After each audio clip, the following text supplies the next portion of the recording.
Welcome to Random Gun Stuff, Episode 1. Recently I was really motivated because I gave myself a really fucking sweet haircut.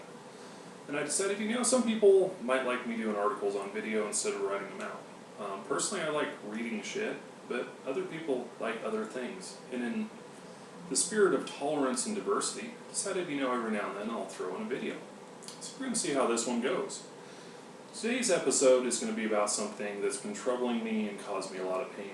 It's about abusive relationships. Now, I know most people out there have had an abusive relationship of some sort. For some it can be you're dating that really hot chick. She makes all your friends jealous. She's super hot. And she does shit in bed that makes Sasha Grey blush. But then, you come home from work and all your shit's on fire in your driveway. Still you like pie, so you keep going for it, and you put up with her shit because she's stupid hot, and, well, she makes Sasha Grey blush because she's a kinky bitch.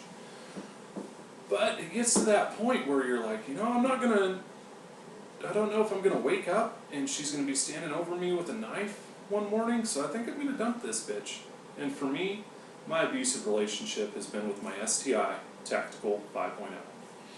If you're not familiar with the STI Tactical 5.0, it's made in Georgetown, Texas by STI International. It uses their 2011 frame, which is a modular steel chassis with a polymer grip and trigger guard.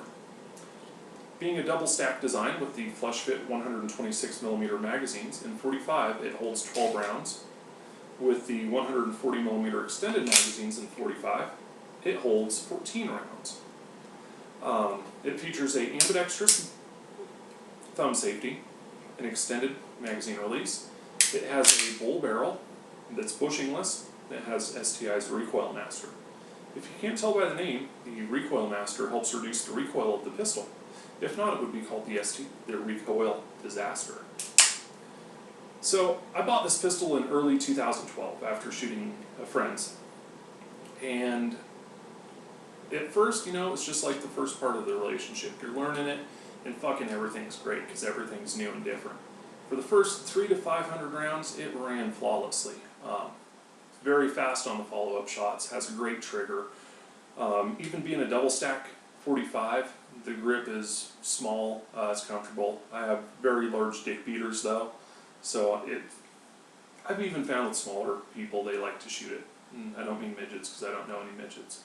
But if I did, they might even be able to grip this thing.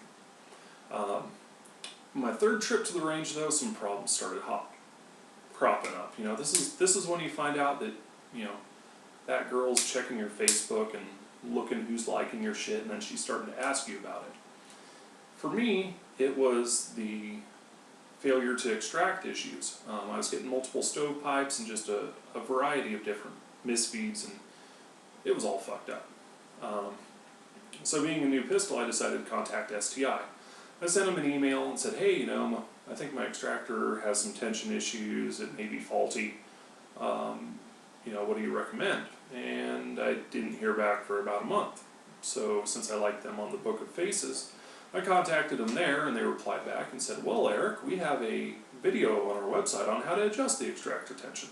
There you go, have a good day. And that's like buying a car from the dealership, and they're like, well, the paint's a little bit shitty, but it's cool though, you can get some turtle wax and you can buff it right out. It's not really right from the factory, and it cropped up pretty soon, and they just wanted me to take care of it. I'm no novice to the 1911 design. This is the part that kills me, is I love the 1911 design. I love the triggers, love the ergonomics. They point for me and shoot extremely well. In 2011, for the 100th anniversary of the 1911, since I'm mildly retarded, I built one just using the Jerry Kuhnhausen shop manuals and hand tools, and it worked flawlessly. It still works flawlessly, and it's a great looking pistol. Great learning experience, so I knew how to adjust extractor tension. I adjusted the extractor tension, and everything was good. It was like having that makeup sex. The bitch is crazy, she'll do anything, and so I was relatively happy. The next issue that popped up, the one that sort of seals my fate, it would be like waking up and, the bitch is standing over you with a knife. And you're like, what's up? And she just says, oh, nothing, just you look so peaceful. I love watching you with your eyes closed. It starts to freak you out, and now you're having some real issues. For me, that issue was the magazines. Now, the magazines are a double stack design. They taper into a very slim column up at the top. What's nice is even without a magazine well, it's very fast and easy to do reloads. It's like, throwing your dick in Jenna Jameson's vagina. It's just right there. The problem is, though, the overall seating length, your case overall length on some rounds can be a little bit too long, and they bind up in the magazine tube. I chalked this up to my reloads, so I started seating my rounds a little bit deeper, and I didn't have issues. One range trip, though, I ran out of ammo, and I was using my friend's ammo, and his were seated a little long, so I had a pistol that caused me to do the tap rack pretty much once a magazine at least. I was like, okay, this is just my reloads, this is no problem. Well, some other issues started to crop up with the magazine, and I read online that, oh yeah, you've got to tune STI magazines, because, they're not right from the factory. So you got to tune them and get them to these dimensions, and then everything will be well. That's sort of not really too user-friendly. I mean, I don't mind working on my guns, so I was like, okay, I'll do that. So I did that. In the process of moving, I found a couple boxes of factory Winchester White Box 45, and next range session took it out, and what do you know, I had rounds binding in the magazine tube then. Now that really bothers me. You've got a pistol that's marketed as their tactical whiz-bang Tier 1 space shuttle door gunner pistol, and it doesn't really run on factory ammo. Still wanting to hold out for this thing due to my love of the pistol and my hatred at the same time. I bought some PMC, some Remington, and even some Federal. And every now and then a round would bind up in the magazine tube because it's just too long.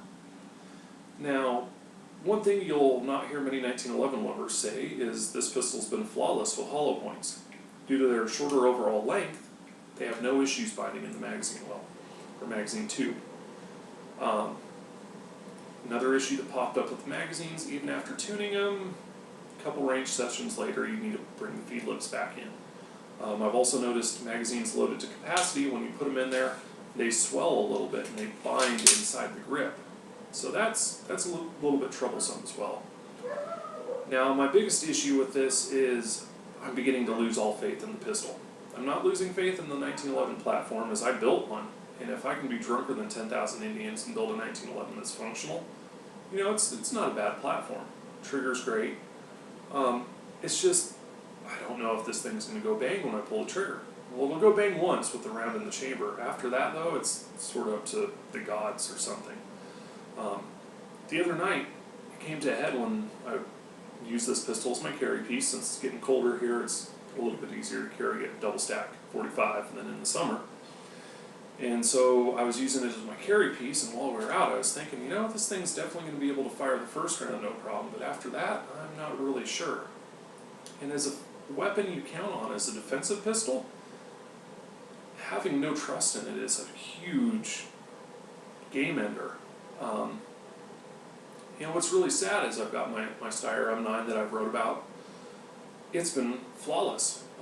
It did have the original extractor design, which resulted in really weak extraction, but it was still reliable. It was only $369. I contacted Steyr and said, hey, I have the old extractor, how much for a new extractor? And they just sent me one, and some stickers and other cool shit. I mean, that's a bit better customer service than, hey, do it yourself. I like this pistol, I hate it at the same time. It's just like that classic abusive relationship. You fucking hate that bitch so much, but you keep coming back because there's something about it you like. But in the end, it's really like dating a porn star with herpes, Of course it's not a problem when there's not an outbreak, but when there is, if you're not careful, you could catch herpes. For me, catching herpes with this pistol would be using it as a defensive piece, having to actually draw my pistol and fire, and it not working. And instead of catching herpes, I could catch dead. And being dead is bad. Now, if you have any questions about this video, feel free to comment below.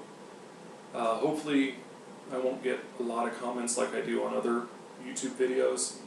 It seems like some of the comments are the lowest of low. I'm surprised some people can hammer on a keyboard and make a complete sentence after saying that. If you like this video, please subscribe. There should be a button somewhere around here to subscribe. You can also follow my website, randomgunstuff.com, where I write about random gun stuff. We're also on the Book of Faces as Random Gun Stuff. And you can email me, randomgunstuff@gmail.com. And thank you for watching our inaugural episode, and hope to see you again soon.